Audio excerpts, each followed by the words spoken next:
Saviez-vous qu'en France, nous consommons autant de gaz que d'électricité ?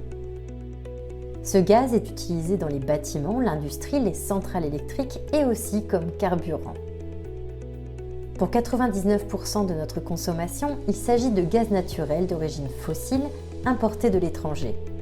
Cela pose problème pour notre indépendance énergétique et pour nos émissions de gaz à effet de serre.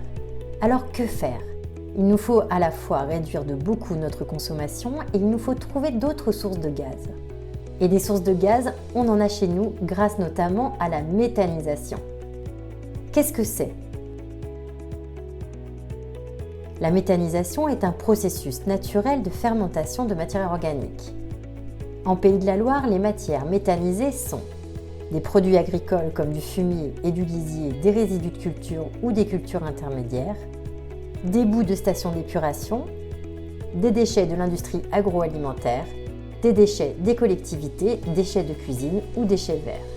La méthanisation produit du digestat, qui est un fertilisant naturel pour les terres agricoles, et du biogaz, qui, une fois épuré, devient du biométhane. C'est ce gaz qui peut être injecté dans les réseaux de gaz naturel et ainsi se substituer au gaz naturel d'origine fossile avec les mêmes usages. Ses atouts ?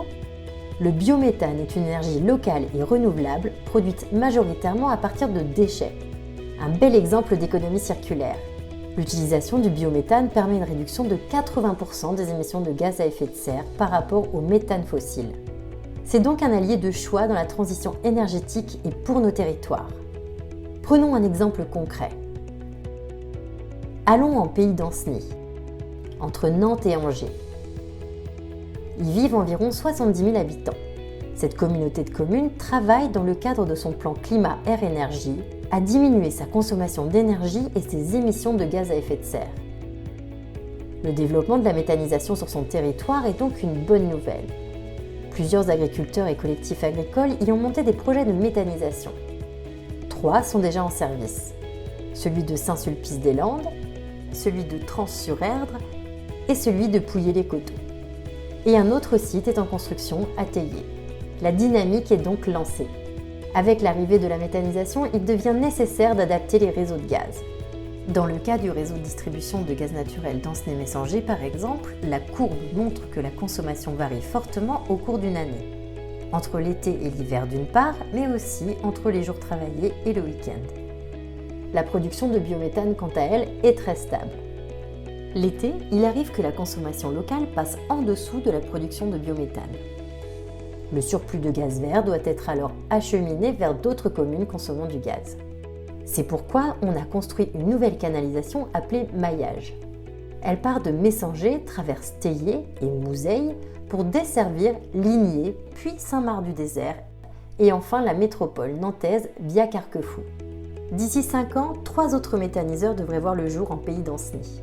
Il y aura donc plus fréquemment un surplus de gaz vert à exporter et la canalisation de maillage servira beaucoup plus souvent. Alors qui bénéficie de ce gaz vert ? Pour simplifier, retenons que, en hiver, la totalité du gaz vert est consommée localement. Le reste des besoins est couvert par du gaz naturel importé. D'ici 5 ans, on estime que le gaz vert représentera en hiver près de 40% de la consommation du réseau de distribution d'Ancenis-Messanger Loire-Auxance. L'été, lorsque la consommation est basse, le gaz vert couvrira non seulement 100% des besoins du réseau de distribution d'Ancenis-Messanger Loire-Auxance, mais aussi les besoins de Ligné et Saint-Marc. Et c'est Nantes Métropole qui consommera le reste. Les travaux de maillage sont donc utiles à la fois pour le pays d'Anceny, où le gaz vert représentera d'ici 5 ans 55% de la consommation du réseau de distribution en moyenne sur l'année, pour Saint-Marc-du-Désert et Nantes Métropole qui bénéficient aussi d'une part de gaz renouvelable d'origine agricole dans leur consommation. Et pour les unités de méthanisation qui peuvent produire du gaz vert sans restriction toute l'année. Grâce à la méthanisation et à l'évolution des réseaux de gaz, les territoires gagnent en indépendance énergétique. L'objectif de 10% de gaz vert en France sera atteint avant 2030. Et l'aventure ne s'arrête pas là. Avec la sobriété, la méthanisation et d'autres façons de produire du gaz à partir de déchets ou de biomasse, nous pouvons viser 100% de gaz vert dans les réseaux en France en 2050. L'exemple du maillage d'Anceny à Nantes est le fruit de la coopération entre les collectivités locales et les gestionnaires de réseaux pour accueillir le gaz vert au bénéfice de tous. La méthanisation devient un trait d'union entre les territoires urbains et ruraux.